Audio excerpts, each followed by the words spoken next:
and today I'll be teaching you bottleneck effect under the Unacademy Stars program 2024. Okay, so let's start the class.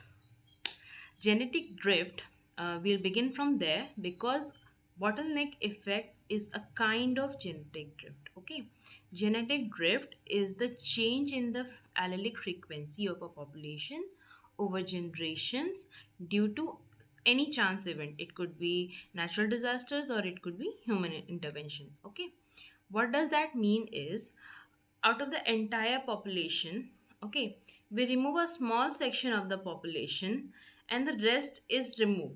Okay, a small section of the population drifts apart and experiences evolution in a different direction than the rest of the population. Okay, then we come to bottleneck effect. What does bottleneck effect mean is that a huge amount of the population dies out and only a very small amount of the population survives. All right, uh, everybody of you must have used a ketchup bottle at one point or another. Okay, what happens in a ketchup bottle? We take the bottle, we tilt it, and only a little of the ketchup comes out, and the rest is stuck up in the bottle. Okay, we have to either push it or shake it to bring out the ketchup, otherwise, it is stuck. All right, but in a natural event, who is going to shake out that bottle? Nobody, right?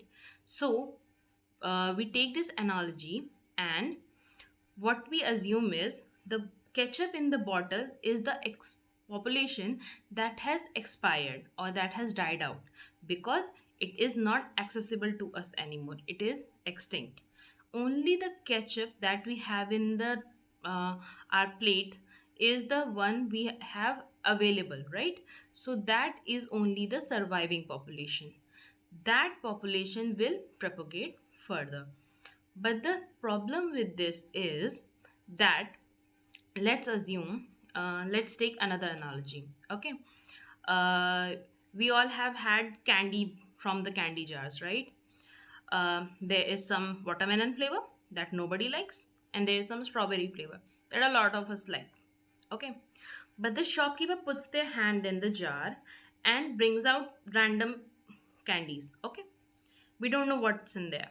We don't know, we don't have a way of selecting the candies right now. Okay, so what happens is, it is possible that there is an equal amount of strawberry and there's an equal amount of watermelon, but since there were very few apple flavored candies, they are not there. Okay, or it could be possible that only the watermelon flavor come out and no strawberry flavors are there, or it could be that only strawberry flavors come out and no watermelon flavor is there. Okay, it is entirely a random selection. Okay, so what happens is, whatever candy that does not come out of the jar is extinct, is lost to us, is not available to us. Okay, that reduces the gene pool. Now what candy we have, only that is available to us, and if it does not have a strawberry flavor or it does not have an apple flavor, we can do nothing about it. The species will propagate from there onwards. There will be no gene for the apple flavor candy or for the strawberry flavor candy. Okay, so that section of the gene variation is lost to us. What happens due to this is, if assume we have 10 uh, species in a population, okay, and 10 individuals in a population, and out of those, 3 are female and 7 are male, but after the bottleneck effect there are only 2 males and 1 female. What will happen then? Then the 2 males will not have a choice with whom they can mate. They have to mate with that 1 female only if they want to propagate their species. But when there were 3 females, they had the choice to opt between one of the 3. Alright, so that is what's written in the slide. The last point is that due to lack of choice of mating partners, the inbreeding increases. Like, if there are two males and that one female, and the children born from them are not varied. There is again one female and two or three males in the next generation. Again, they don't have a choice. So there's a lot of inbreeding involved in that. All right. Now, let's look at this diagram. What does it say? There's the mixed original population in the diagram. Then we tilt the bottle.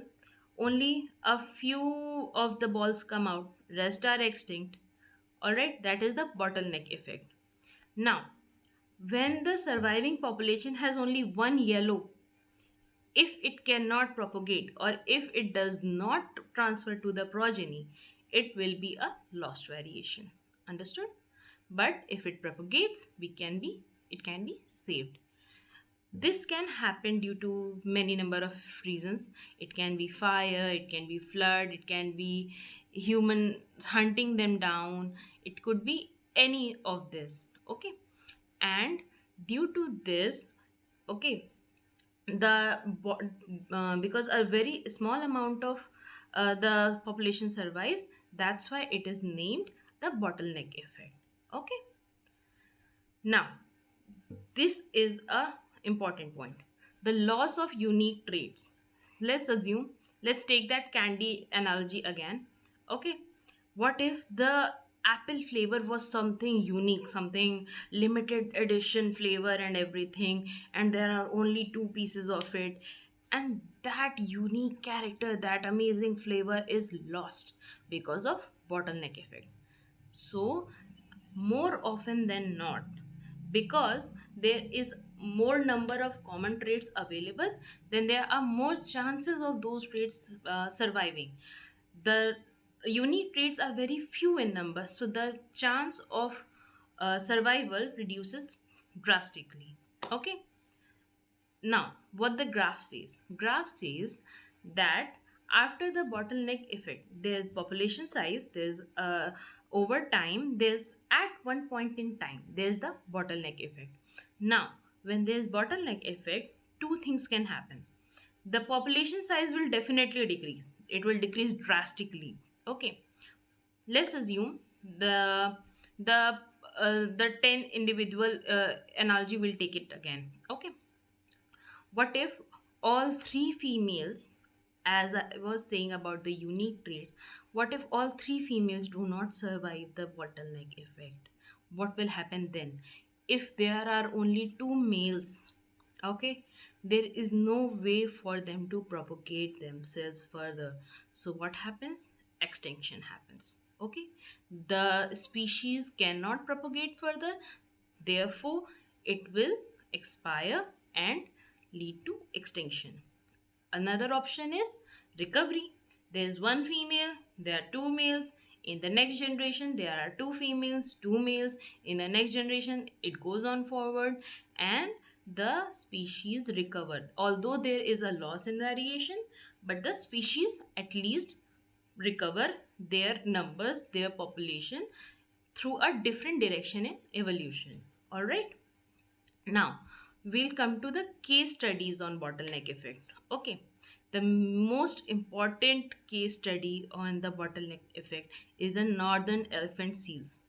All right, as it is written, by the end of the 19th century, due to hunting for their tusks and their skin and their body parts, due to that, only 20 individuals of the species were left. Only 20, although their population is now back to 30,000, but their gene pool has reduced drastically.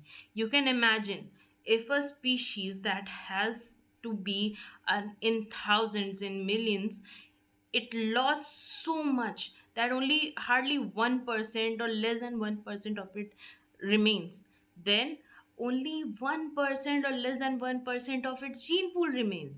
Rest of the gene pool is lost to us.